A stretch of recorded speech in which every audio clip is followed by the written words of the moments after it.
Assalamualaikum warahmatullahi wabarakatuh. Hari ini kita akan menyampaikan topik yang terjadi di luar negeri tapi bisa menjadi pelajaran ya, menjadi hikmah bagi kita di Indonesia, yaitu berkaitan dengan Harvard University. Jadi Harvard University ini memang kategorinya adalah universitas kalau di tataran world class university. Harvard ini kategorinya adalah the best five ya, 5 terbesar ya. Nah, yang menarik, Harvard ini memang menunjukkan kalibernya sebagai universitas yang memang menjunjung tinggi nilai-nilai yang mereka yakini ya, bahwa universitas itu adalah otonomi. Dia tidak bisa diintervensi oleh kepentingan politik. Kita tahu bahwa Harvard kemarin telah mengajukan 22 April, hari ini 23 April. 22 April itu Harvard telah mengajukan gugatan kepada Presiden Trump ya, melalui pengadilan Amerika Serikat, karena Presiden Trump memblokir atau menghentikan bantuan federal tahunan kepada Harvard yang nilainya itu 2,2 miliar US dollar atau setara dengan 37 triliun setahun.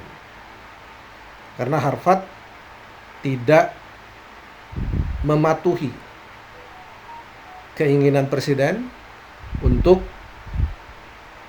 memberi sanksi ya, atau memberhentikan mahasiswa Harvard yang melakukan unjuk rasa ataupun demo ataupun penolakan terhadap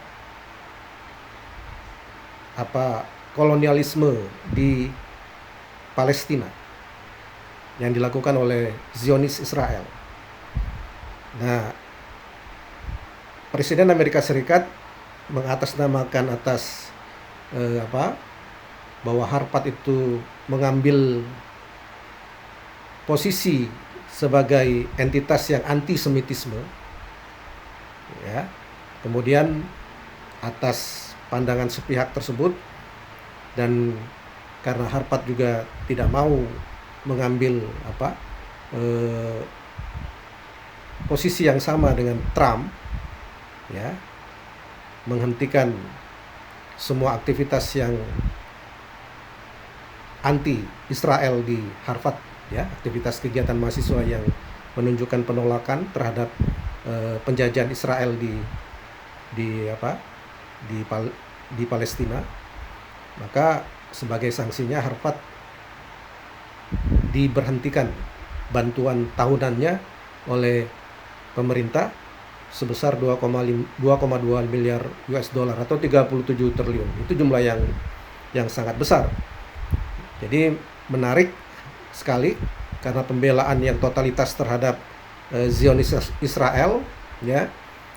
Trump bahkan merelakan kepentingan besar yang telah dihadirkan manfaatnya oleh Harvard University, terkait misalnya karena anggaran sebesar 37 triliun dolar itu telah banyak memberikan manfaat bagi kemanusiaan, menghasilkan cara penyembuhan kanker, inovasi-inovasi yang bermanfaat untuk kesehatan manusia, obat-obatan ya, bagaimana mengatasi climate change, dan beragam inovasi-inovasi yang telah memberikan manfaat bagi rakyat Amerika, dan bahkan bukan hanya rakyat Amerika tapi juga dunia internasional lainnya.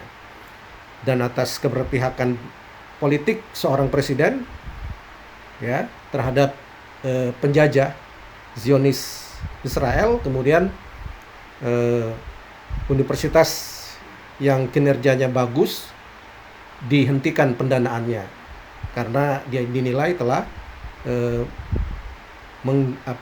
mendukung paham antisemitisme, ya. Dan ini tentunya banyak pihak yang tidak setuju karena tidak benar bahwa kalau kita menolak penjajahan eh, suatu negara atas entitas negara lain, ya, penjajahan suatu bangsa terhadap bangsa lain, penjajahan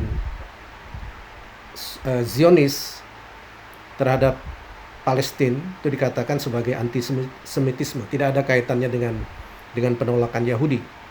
Penolakan kita adalah penolakan, termasuk penolakan Harvard, itu adalah penolakan penjajahan satu bangsa terhadap bangsa yang lain.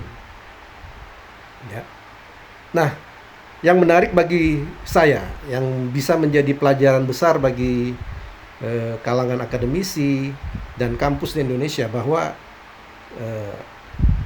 kampus perguruan tinggi itu memang benar-benar the last resort, ya, pertahanan terakhir kemanusiaan dan peradaban.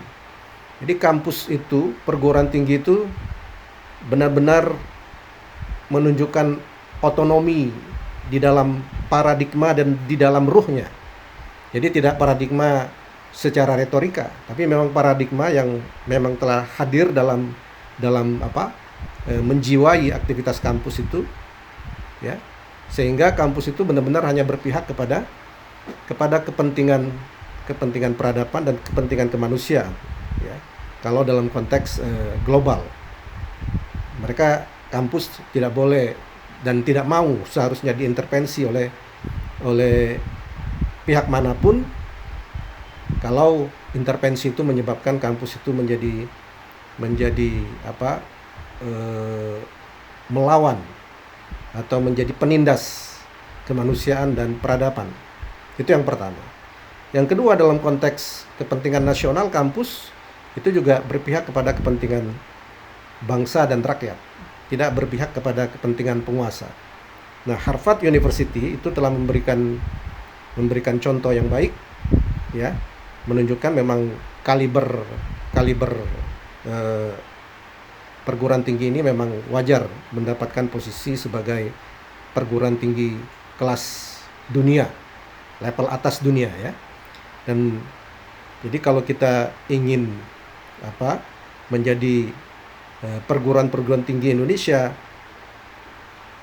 meningkat, ya, posisinya sebagai perguruan tinggi dengan world class university, salah satu yang harus ditanamkan adalah perguruan tinggi itu adalah menjunjung tinggi kemanusiaan dan peradaban dan kemanusiaan di atas apapun. Kemudian juga menjunjung tinggi kepentingan bangsa dan rakyatnya di atas kepentingan penguasa. Demikian teman-teman yang dapat saya sampaikan. Kalau Anda berbeda pandangan, mungkin Anda mengatakan punya pendapat yang lain, silakan tulis respon Anda di komen, dan jangan lupa untuk memberikan like dan share serta subscribe tayangan dan channel ini. Terima kasih. Sampai ketemu di lain kesempatan. Assalamualaikum warahmatullahi wabarakatuh.